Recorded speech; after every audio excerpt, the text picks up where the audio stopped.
Hello guys, yan. Maghihimay tayo ng talbos na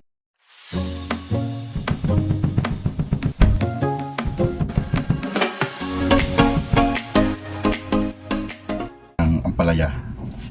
Yeah, binigay ito sa atin ng mga teachers ng Mabaldog kahapon doon sa outreach program natin, di ba?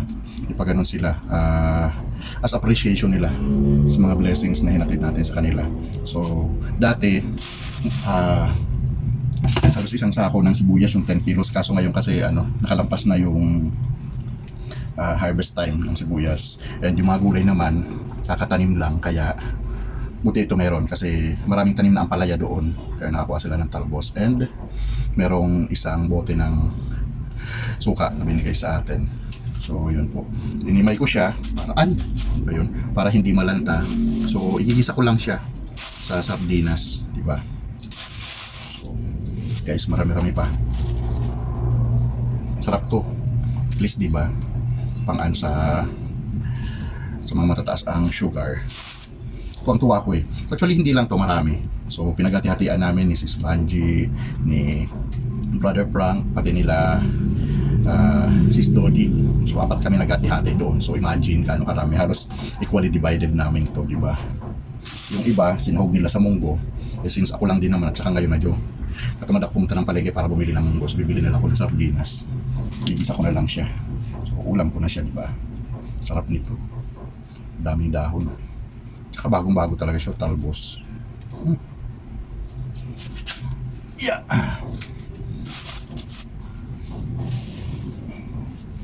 So, okay, so may mga malalamot pa, so sinasama natin yung tangkay, pero pag matigas na, yung dahon na lang.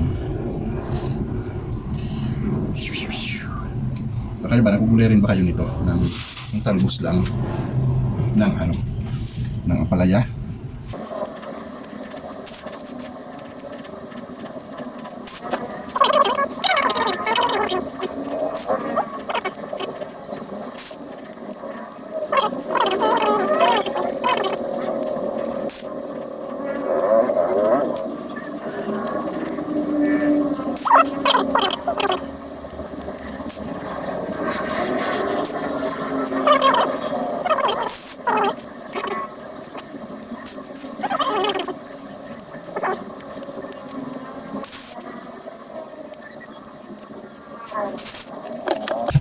So ayan guys, isang planggana rin. So bibili lang ko ng sardinas para maluto na natin.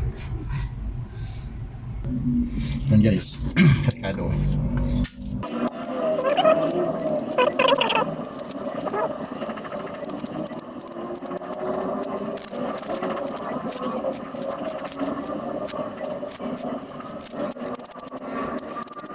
Then mamaya yung sili, tsaka of course yung sardinas natin.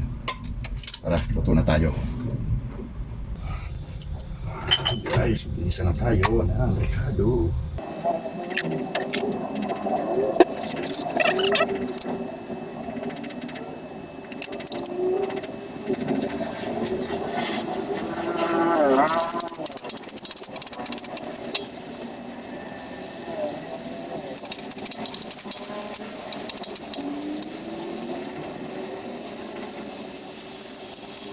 Yan ang ating gulay.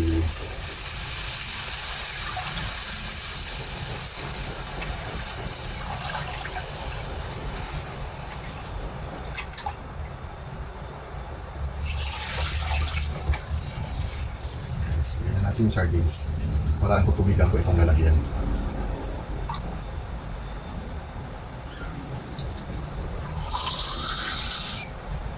Tutubigan na po yung lata. Okay. Goods. Suwain natin itong sili.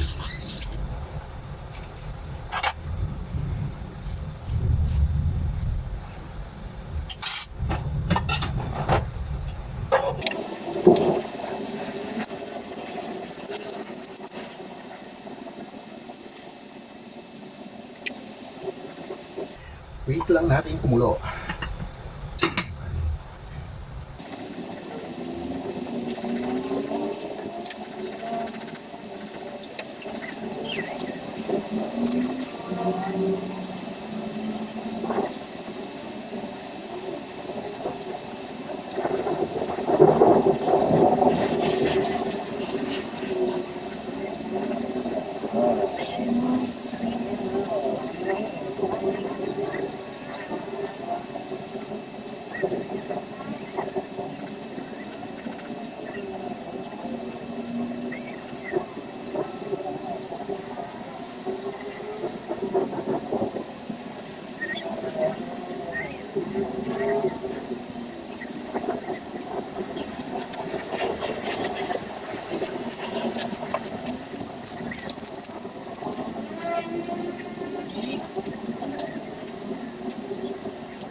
Ang sarap ng pait.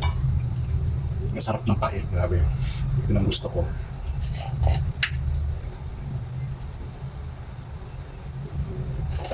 Pinch of salt. Okay na guys, para hindi na ma-overcook. Thank you!